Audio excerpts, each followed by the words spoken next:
Hello, this is Stephen Leake. I'm an elder at First Presbyterian Church in Mesquite, Texas, and I'm the teacher of the Discipleship Sunday School class there. Well, our bad weather is all over and the sunshine is coming through the windows, and so we're extremely grateful about that. But I understand that our church has suffered some damage, and I would ask you to pray for our church and the restoration of our building. Today, we're going to continue with our study of John. We're on lesson number 20. We're in chapter 2. Last week, we finished the marriage feast of Cana. And today, we're going to talk about Jesus going to Jerusalem for the Passover and what happened there. Our scripture today is John 2:12 through 16. After this, he went down to Capernaum with his mother, his brothers, and his disciples. And they remained there a few days. The Passover of the Jews was near, and Jesus went up to Jerusalem. In the temple, he found people selling cattle, sheep, and doves, and the money changers seated at their tables. Making a whip of cords, he drove all of them out of the temple, both the sheep and the cattle. He also poured out the coins of the money changers and overturned their tables. He told those who were selling the doves, "Take these things out of here. Stop making my Father's house a marketplace." Well, after the wedding feast of Cana in Galilee, Jesus and his friends returned for a short visit to Capernaum on the north shore of the Sea of Galilee, about 20 miles away. Shortly after this, Jesus set out to observe the Passover feast in Jerusalem. The Passover fell on 15th Nisan, which is about the middle of April. And according to law, it was obligatory for every adult male Jew who lived within 15 miles of Jerusalem to attend the feast. Now here we have something very interesting. John has quite a different chronology of the life of Jesus from that of the other three Gospels, the Synoptic Gospels. In them, Jesus is depicted as going to Jerusalem only once. The Passover feast at which he was crucified is the only one they mention. And that Passover is his only visit to Jerusalem mentioned, except for the visit to the temple when he was a boy. But in John, we find Jesus making frequent visits to Jerusalem. John tells us of no fewer than 3 Passovers, this present one, the one in 6:4, and the final one in 11:55. In addition, according to John's story, Jesus was in Jerusalem for an unnamed feast in chapter 5, verse 1, for the Feast of the Tabernacles in chapter 7, 2 and 10, and for the Feast of the Dedication in chapter 10, verse 22. In point of fact, in the other 3 Gospels, the main ministry of Jesus is in Galilee. In John, Jesus is in Galilee only for brief periods, and his main ministry is in Jerusalem. But there's no real contradiction here, according to Dr. Barclay, our author. John and the others are telling the story from different points of view. They don't contradict each other, they complement each other. Now, the Synoptic Gospels concentrate on the ministry in Galilee. John concentrates on the ministry in Jerusalem. Although the other 3 tell us of only one visit to Jerusalem and one Passover there, they imply that there must have been many others. At his last visit, the Synoptic Gospels show Jesus mourning over Jerusalem.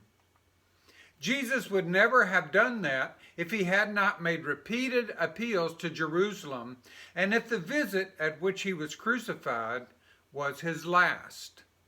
So we ought not talk about the apparent contradictions between the fourth gospel and the other three. Rather, we should use them to get as complete a picture of the life of Jesus as possible. But there's a difficulty we need to face. This passage tells us of the cleansing of the temple. Now, John sets it right at the beginning of Jesus' ministry. The Synoptic Gospels set it right at the end. This definitely needs explanation, and various explanations have been offered through the years. First, it's suggested that Jesus cleansed the temple twice, once at the beginning and once at the end of his ministry. Now, this is not very likely because if he had done this shocking thing once, it's very unlikely that he would ever have had the opportunity to do it again. His reappearance at the temple would have alerted the authorities to take action so that it would not happen again. Second, it's been suggested that John is right and that the Synoptic Gospels are wrong. But the incident fits much better at the end of Jesus' ministry. It's the natural succession to the blazing courage of the triumphal entry and prelude to crucifixion.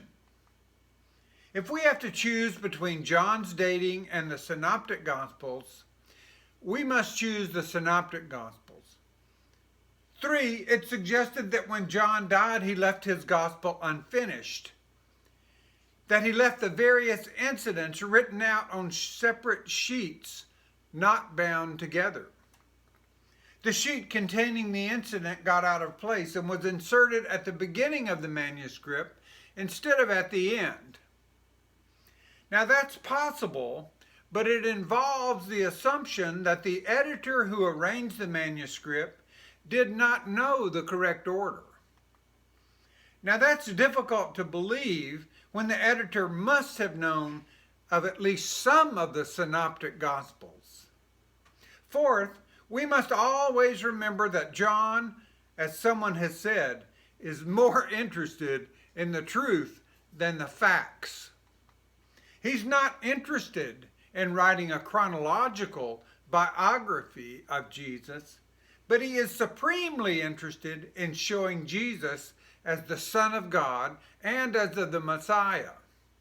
The prophecy of Malachi and the coming of the Messiah was probably on John's mind. This prophecy showed the Messiah appearing in the temple, purifying it, and making any offering pleasing to God. Fifth, John was not interested in when Jesus cleansed the temple, but he was supremely interested in the fact that Jesus did cleanse the temple. Now let us see why Jesus acted as he did. His anger is a terrifying thing. The picture of Jesus with the whip is an awe-inspiring sight. We must see what moved Jesus to this white-hot anger in the temple courts. The Passover was the greatest of all the Jewish feasts. As we've already seen, the law laid it down that every adult male Jew who lived within 15 miles of Jerusalem was bound to attend it. But by this time, Jews were scattered all over the world, but they never forgot their ancestral land.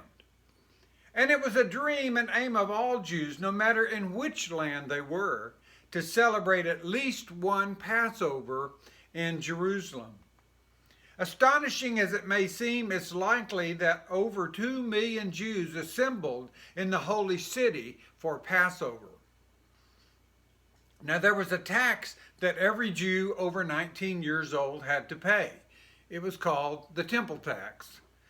The tax financed the ongoing temple sacrifices and other activities for the rest of the year. The tax was 1/2 of a shekel. The equivalent of 2 days' wages. Ordinarily, any currency was welcome in Palestine, but the temple tax had to be paid in Jewish coins, shekels. Other currency were considered unclean and could not therefore be offered to God. Pilgrims arrived from all over the world with all kinds of currencies. So there were money changers in the temple courts. Now, if their trade had been straightforward, they would have been fulfilling an honest and necessary purpose. The fact that the money changers received a commission was not wrong. In fact, the Talmud provided for it. But they charged a commission for every half shekel changed and a second one on every half shekel of change given if a larger coin was tendered. In other words, the money changers made a considerable profit by overcharging the pilgrims. The wealth accrued from the temple tax from this method of money changing was fantastic. The annual revenue of the temple was the equivalent of about $120,000. So the money changers made a tidy profit, which ran into the thousands. The pilgrims were being taken advantage of in the name of God. And this is what enraged Jesus and caused him to act in the way that he did. Now, next week, we'll talk about the rest of this story, including throwing out the people who were selling doves and other livestock for sacrifice, and we'll talk about the implications of this act on the rest of Jesus' ministry. God bless, and thank you for watching.